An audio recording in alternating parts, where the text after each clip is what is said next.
Good evening student. आज हम JMI study point में हिस्ट्री का चैप्टर 3 पढ़ेंगे, PHIS 4 का, जिसमें हम मुगल साम्राज्य जो है उसका पतन कैसे हुआ, डिस्ट्रॉय हुआ, उसके बारे में पढ़ेंगे। 3rd ईयर का ये कोर्स है।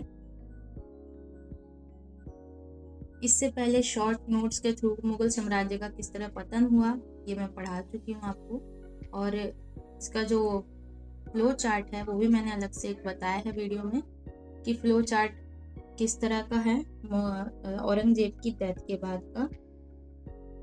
यहाँ पर अब आप देख सकते हैं कि औरंगजेब की मृत्यु के बाद 1707 के बाद मुगल साम्राज्य तेजी से बिखरने लगा, और इसके पतन के पीछे एक नहीं बहुत सारे कारण थे। यहाँ पर कुछ ही कारण मैंने बताए हैं, आंतरिक बाहरी कारण जिम्मेदार थे। उसको एक्सप्लेन किया है मैंने। पहला है आंतरिक कारण, दूसरा है क्षेत्रीय शक्तियों का उदय, उसके बाद है बाहरी आक्रमण और यूरोपीय उपनिवेशवाद, यानी कि अंग्रेजों का सिटीजनशिप और एक तरह से लीडरशिप, सामाजिक राजनीतिक कारण, ये सारी चीजें हैं यहाँ पर। और तो हम यहाँ पर देखते हैं कि क्या कारण थे। आंतरिक कारण में हम देखते हैं कि कमजोर और अयोग्य उत्तराधिकारी थे। और औरंगजेब के बाद जो बहादुर शाह प्रथम, जहांगीर शाह, फारुखसियार, मोहम्मद शाह रंगीला, ये जितने भी राजा आए ये लंबे टाइम तक तो रहे, जिसमें से सबसे ज्यादा मोहम्मद शाह रंगीला का टाइम लंबा रहा। लेकिन उसी के शासनकाल में बाहरी राजा नादिर शाह ने, फारस के शासक नादिर शाह ने भारत पर हमला किया था। अहमद शाह अब्दाली ने भी हमला किया था भारत पे, तो जिसकी वजह से ये जो मुगल साम्राज्य है वो थोड़ा कम शक्तिशाली हो गया और एक तरह से पतन होने की शुरुआत हो गई।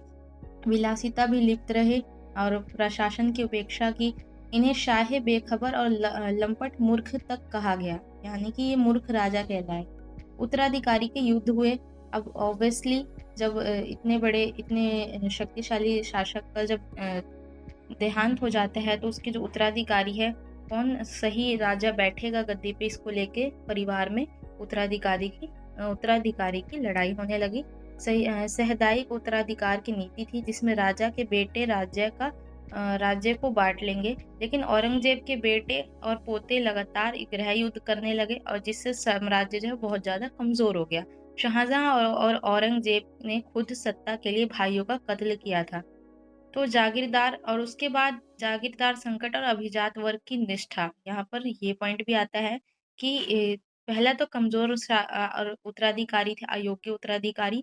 दूसरा, उत्तराधिकार के लिए युद्ध होने लगा। तीसरा, जागीरदारी संकट होने लगी, यानी जमींदार जो जमीन थी उसको लेके भी कर्ज में डूब गए, संपत्ति का नाश हुआ, बहुत ज्यादा युद्ध हुए, और तो ये नुकसान हुआ, संकट आया।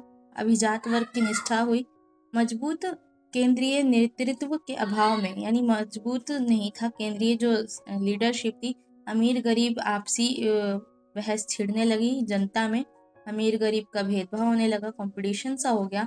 अभिजात वर्ग ने राज्य के बजाय निजी स्वार्थ को प्राथमिकता दी और स्वायत्त राजशाही बनाई, यानी कि जो अमीर लोग थे वो राज्य को महत्व नहीं दे रहे थे, खुद के सेल्फिश बन गए थे और खुद की ही राजशाही बनाने लग गए थे। प्रशासनिक विघटन होने लगा, यानी कि जो एडमिनिस्ट्रेशन सिस्टम था इनका, मुगल एम्पायर का, वो खत्म होने लगा, भ्रष्टाचार आने लगा। 18वीं सदी में कानून व्यवस्था टूट गई। और जहां तक आपको पता हो कि जहांगीर के शासनकाल में ही अंग्रेज भारत आ गए थे, और जहांगीर ने अंग्रेजों को छोटे से एक व्यापार के लिए बस अनुमति दी थी, तो उस अनुमति को उन लोगों ने फायदा उठाया। परमिशन का फायदा उठाते हुए अंग्रेजों ने कोलकाता में और मद्रास में और मुंबई में 3 जगह अपनी एक फैक्ट्री खोली, जहां से वो ईस्ट इंडिया कंपनी नाम की फैक्ट्री चलाने लगे, और धीरे धीरे व्यापार करते करते उन्होंने कब्जा कर लिया इंडिया पे। तो यहाँ के माल को एक्सपोर्ट करने लगे वो। तो यहीं से 17वीं से 18वीं सदी में ये सब कुछ होने लगा। इसी टाइम पीरियड में जो मुगल एम्पायर थे, मराठा थे, जितने भी राजा आए मुगल एम्पायर के बाद, और मुगल एम्पायर का टाइम जब विघटन होने लगा तब तो यहाँ पर व्यवस्था टूटने लगी, भ्रष्टाचार आ गया समाज में, रिश्वतखोर लोग आ गए, तो केंद्र सरकार दिवालिया होने के कगार पर आ गई।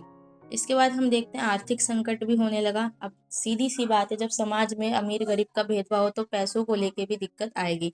दक्कन में 25 साल तक मराठाओं से युद्ध होने लगा, शाही खजाना खाली कर दिया, उच्च कराधान, कृषि स्थिरता और व्यापार उद्योग में हाश आर्थिक अस्थिरता फैली। औरंगजेब की नीतियां क्या थी? अब औरंगजेब की दो नीतियां थी, दक्कन नीति और धार्मिक असहिष्णुता। तो यहाँ पर सैन्य कमजोरी भी आई। दो नीति ये थी औरंगजेब की कि लंबी लड़ाई के संसाधन खत्म कर दिए और मराठों को शक्तिशाली बना दिया। धार्मिक असहिष्णुता क्या था? जजिया कर और मंदिर तोड़ने से राजपूत, सिख, जाट सतनामी विद्रोह पर उतर आए, जिससे साम्राज्य में अशांति बढ़ी। यहाँ आज के दौर में जो कहते हैं ना कि औरंगजेब बहुत खराब राजा था, उसकी इन दो नीतियों की वजह से वो बहुत खराब माना गया। वरना उससे पहले जो उसने समाज में जब चलाया साम्राज्य जो रहा, वो बहुत अच्छा राजा रहा और बहुत अच्छी तरह से उसने, एक तरह से बहुत सख्त राजा रहा, जिसने अपनी नियमों को इतना पत्थर की लकीर बना लिया कि उस नियम को, उस नीति को वो लोगों से फॉलो करवा के रहता था। वो हिंदू मुस्लिम नहीं देखता था। पहले के राजा लोग क्या करते थे, उनका मेन मोटिव होता था अपने साम्राज्य का विस्तार करना।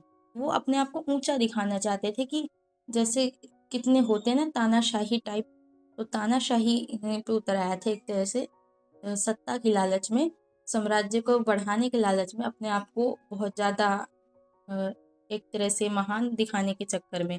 तो वैसे तो शुरू में वो ठीक था, लेकिन बाद में जो इसने ये जो दो नीतियां लेके आया ना, वो कर लगा दिया, टैक्स लगा दिया उसने, वो चीज़ बहुत ज़्यादा गलत किया। मंदिर तोड़े, कई जगह तो मस्जिद मस्जिद तोड़ने की तो कम ही बात हुई है, लेकिन मंदिर तोड़े उसने। राजपूत, सिख और सभी धर्मों के साथ उसने भेदभाव करना शुरू कर दिया। तो इसी भेदभाव की वजह से समाज में बहुत ज़्यादा उसको बुरी नज़र से लोग देखने लगे, बहुत बुरा राजा मानने लगे, बहुत ज़्यादा क्रूर कहा गया उसे। वरना इस नीति से पहले वो बहुत ज़्यादा ठीक राजा था, कुशल राजा था और बहुत ज़्यादा सख्त राजा तो ज़रूर था, लेकिन समाज के लिए अगर सख्ती ना बरते तो समाज में भ्रष्टाचार बढ़ने लगेगा, लोग अपनी मनमानी करने लगेंगे, चोर चोर डकैती ज़्यादा बढ़ जाएगी अगर राजा सख्त ना हो तो। इसलिए स्ट्रिक्ट तो बनना ही पड़ता है, लेकिन यहाँ पर इसने जो नीतियाँ अपनाई वो गलत किया इसने। ये नीति अगर वो नहीं अपनाता तो शायद समाज में एक तरह से वो आदर्श माना जाता, लेकिन ऐसा नहीं हो सका। सैन्य कमजोरी होने लगी, योग्य शासकों की कमी से सेना कमजोर हुई। अब यहाँ पर ये है कि योग्य शासक नहीं थे। औरंगजेब तो डेथ कर गया, औरंगजेब की डेथ के बाद जो भी राजा आए वो सेना ढंग से मजबूत नहीं कर पाया, कमजोर हुई उनकी सेना।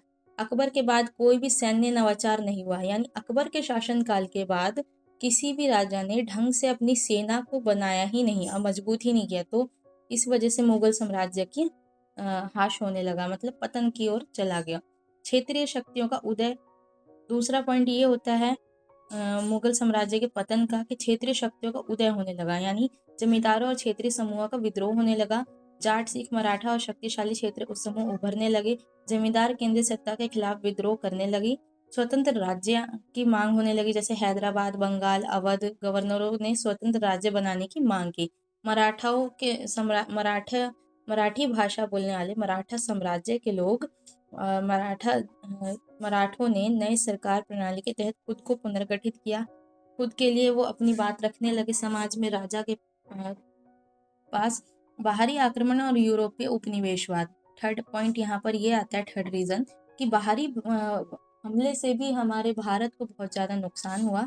और ये जो साम्राज्य है, इतना बड़ा साम्राज्य जो शुरुआत में बहुत ज़्यादा अच्छा रहा, कई सारे मॉन्यूमेंट्स इन्होंने बनाए।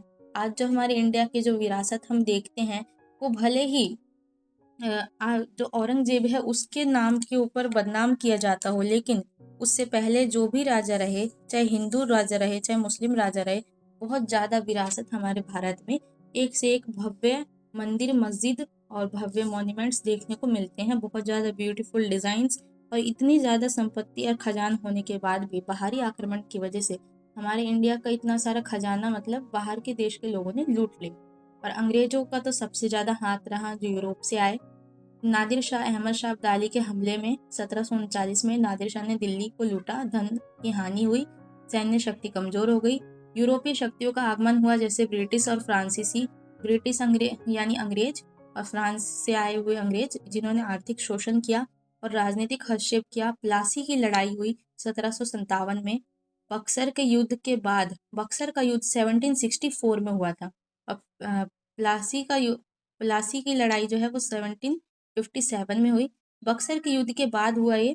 तो प्लासी की लड़ाई 1757 में, उसके बाद बक्सर का जो युद्ध हुआ वो 1764 में हुआ, इसके बाद हुआ, यानी प्लासी के बाद हुआ बक्सर का युद्ध।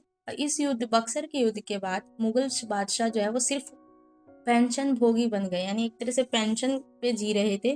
पूरी तरह वो राजा के गुलाम बन चुके थे, अंग्रेजों के गुलाम बन चुके थे। राजा होते हुए भी उनकी खुद की संपत्ति किराए की एक तरह से हो गई थी, और अंग्रेजों को वो कुछ ना कुछ हिस्सा देते थे टैक्स के तौर पर, जो भी राजा इंडिया में बच गए थे, बचे कुचे।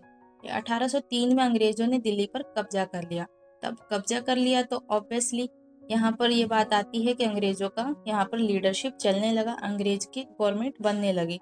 सामाजिक राजनीतिक कारण ये हुआ कि राष्ट्रीयता का अभाव हो गया, यानी देश के लोगों में नेशनैलिटी तो थी ही नहीं, लोगों की वफादारी गांव जाति तक सीमित थी।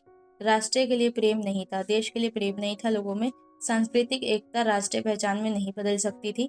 नौसेना की अनदेखी, यानी मुगलों के समुद्री व्यापार, नौसेना पर ध्यान नहीं दिया गया, और सब कुछ धीरे धीरे बर्बाद हो चुका था। इतने इतने बड़े एम्पायर का इस तरह से खत्म हो जाना ये कोई मामूली बात नहीं है।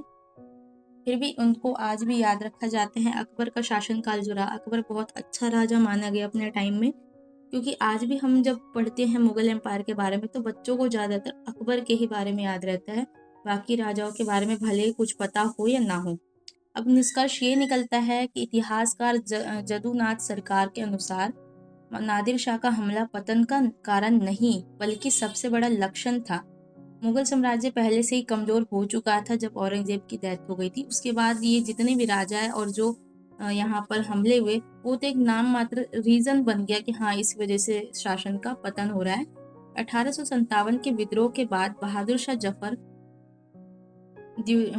द्वितीय को हटाकर मुगल शासन हमेशा के लिए खत्म हो गया। अब जो 1857 में लोगों ने आज़ादी के लिए अंग्रेजों के खिलाफ विद्रोह किया, आवाज उठाई, तो वो विद्रोह कोई काम का नहीं रहा, मतलब बहुत जल्दी ही खत्म हो गया। बहादुर शाह जफर जो आखिरी मुगल साम्राज्य का राजा बचा था, तो उनकी परमिशन से ये विद्रोह शुरू हुआ था, संग्राम, और धीरे धीरे पूरे भारत में फैल गया था। झांसी में झांसी की रानी ने अपने अकॉर्डिंग लड़ाई लड़ी, अंग्रेजों के खिलाफ विद्रोह किया। नाना साहेब और बहुत सारे लोग थे। तो इन लोगों ने स्वतंत्रता संग्राम की लड़ाई लड़ी, लेकिन ये फेल हो गया, ये जो स्वतंत्रता संग्राम हुआ 1857 में। और जो मुगल साम्राज्य का राजा जो आखिरी बचे थे बहादुर शाह जफर, उन्हें रंगून की जेल में भेज दिया गया। वहाँ 1862 में इनकी डेथ हो गई। तो आखिरी राजा यही थे, बहादुर शाह जफर, जो मुगल साम्राज्य के राजा थे। आई होप कि आपको समझ में आया हो कि मुगल एम्पायर की जो डिस्ट्रॉय होने की जो रीजंस हैं वो क्या थे।